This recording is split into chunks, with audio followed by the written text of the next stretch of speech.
स्वागत है आपका बी न्यूज नेशन में। मैं हूं आबिद हुसैन। दलित लड़की के सामूहिक बलात्कार और हत्या को लेकर बीजापुर बंद।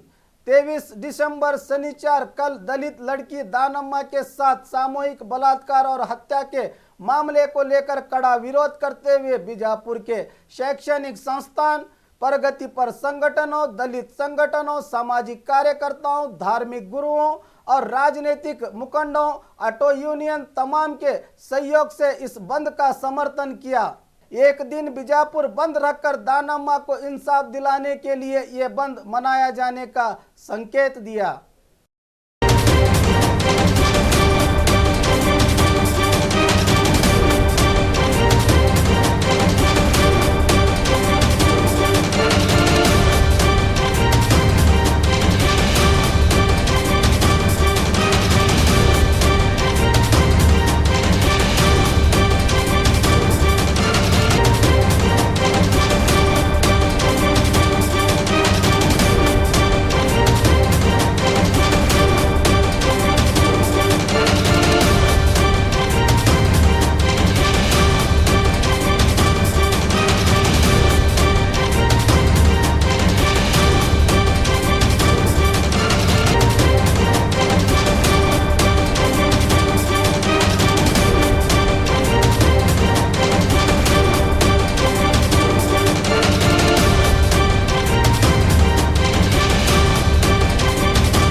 और खबरों के लिए देखते रहिए बी न्यूज नेशन।